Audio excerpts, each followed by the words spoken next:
single day, I'm gonna make something great. That's my way. Hi guys, welcome back to my channel, and today we're going to have another great interesting topic, and we're going to continue on about that 12 zodiac sign, which we're doing, and now we're going to actually go into the Leo, which is getting the energy from the sun, right? So when we think about that 12 zodiac sign, they're the sun to our sign. They actually hold everything in place, right? They're that energy that makes that connection. So when we think about the sun to the 12 zodiac sign, they're represented at the kings and the queens of that 12 zodiac sign. So, a little bit about why I choose to go into Leo now after Cancer, because I am still going through the Hebrew calendar. Keep in mind, I'm not going to the other calendars. I'm actually going through the Hebrew calendar, and now we're actually on Leo. So the sign of Leo is represented by crown, royalty, balancedness, right? It's generally a sign that actually connects you back to that energy of ruling, right? That leadership. When we think about the Leo, we got to look at Leos as the king and queens. When we see kings and queens, let's just go into movies, right? They're always having a wonderful time. They're experienced to the best that they can ever live, right? They have that hierarchy where it's kind of like untouchable, unrelatable, and they have this fun like personality where everyone is just kind of drawn to their confidence, their power, their ability to lead. Everyone just kind of like really wants to be around that Leo when that Leo is balanced, right? They're impressive, they're intimidated. People are intimidated by them, and people kind of see them in this light where they walk among us as like royals, right? So they kind of demand respect. When you think about a Leo who's balanced, they kind of demand respect because they're always on that level of that king and queen personality, which sometimes may come across a bit arrogant, a bit in a way that people may see them in a like where they're actually kind of bossy, right? So let's go into the weakness of the Leo sign. They can be very dominating, very egotistical, very stubborn, very controlling. Keep in mind the Leo is a fixed sign, which is a fire element, right? And their planet that actually connects to their energy is the sun, right? And that is why they're actually connected to that. So their day is actually Sunday, right? When you think about being a Leo, it's more on a Sunday, that connection to Sunday, right? And the color is gold and yellow. And they're great qualities because everyone actually have great qualities as far as the sign, right? They're childlike, they're playful, they're fun and loving, they're generous, they're loyal to people that they actually believe in. They can be very powerful and attractive, authoritative. They have that charisma. They're very creative. People are naturally drawn to Leos, right? When they see the Leo, when they're around the Leo, when the Leo's in a group, people tends to draw to them, right? In the tarot card, and it's if you're following the tarot cards, if you know the tarot cards, that card is represent as strength. When we think about a Leo, right? They represent as strength in the tarot cards because they're known to actually have that willfulness to actually lead. When people see them, they're that leader, right? Like out of all the signs, they're the only sign to connect to that energy, which is the sun. So when people see a Leo, they tend to kind of feel that energy, that connection to them, right?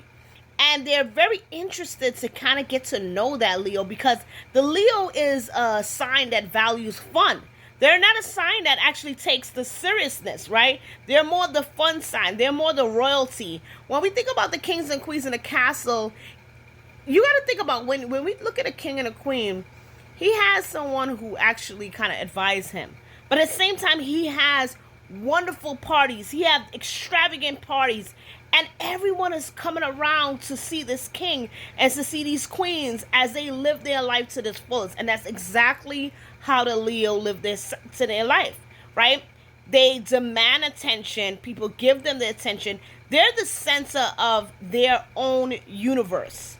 So that could come across a bit arrogant to some of the signs, and that could come across a bit more egotistical because they actually see themselves only in comparison to the way how they may other signs might view life, right? Because they actually see from their eye and their eye only. So they don't have that empathy connection to the rest of the other signs of how we may want them to have that sign.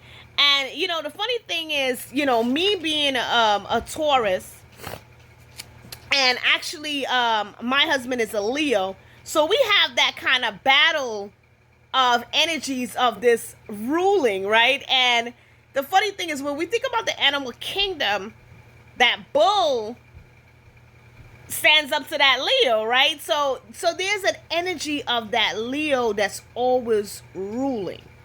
And that's how they see themselves. They don't really see themselves in the eyes of standing in the back seat. They know that they're natural born leaders, they're natural born kings and queens, and they're royalty. That's how they see them. Leos are a masculine sign, and Leos are basically the only sign that receives the energy directly and is influenced by the sun energy. So that's one of the reasons why they have that confidence and they know that they have that power. When we think about the sun connected onto the Malakut, like, we can't actually survive on Earth without that sun, right?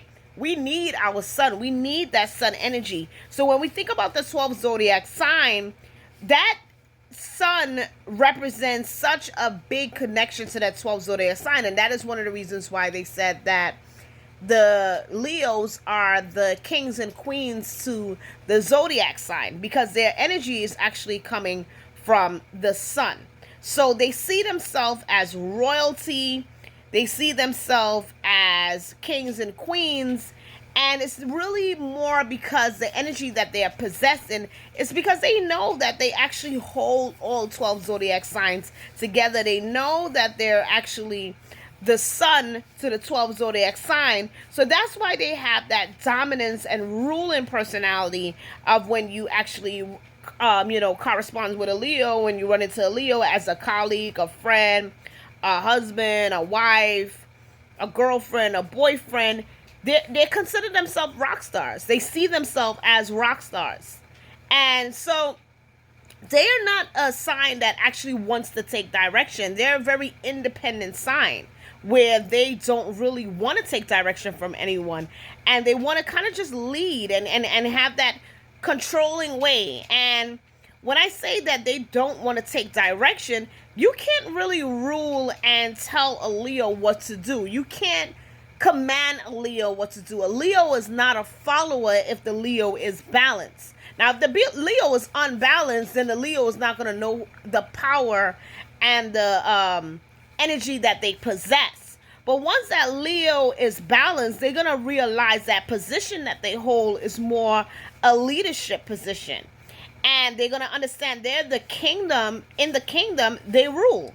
So they're going to understand they are in a category where they're going to be desiring to receive other than desiring to give. So that's one of the weakness of the sign, because the sign naturally feels like they should receive all the time because they're looking at themselves as that king and queen. So they're not really thinking about, acknowledging I'm supposed to give, which they constantly are ignoring anyone who has that feeling as if they feel like they should be getting from that Leo, because the Leo tends to want to receive at all the time. So when we think about the Leo, and when the Leo is balanced, their energy is always to have that connection where they feel that they should be receiving, they feel that they should be, looked at as that energy where they should be basically being very powerful and having that leadership role. That a Leo should work on. A Leo must come to understand that even though they may be the kings and queens of that 12th zodiac sign, and they're blessed with that power to kind of rule. They still have to have that understanding of far as enlightenment, right? They still have to understand that there's also, they have to actually take that generosity, that strength and charisma, and take it into accountability, and actually kind of work on that ego, right? Because the ego gets the best of them because they know who they are. They're very, very caught up into the energy that they possess. So they have to work on that ego when dealing with the Leo personality. They have to understand that even though they may possess those energies, but at the same time, the connection and the energy that they're receiving as far as being that son of the 12th zodiac sign, that connection, that king and queen of the zodiac sign, they need to take that and channel it and enlighten the other signs that's around them, and not use it to their own liking, as far as just kind of like drawing into having that pride personality of not really focusing on anyone else and only desiring to receive.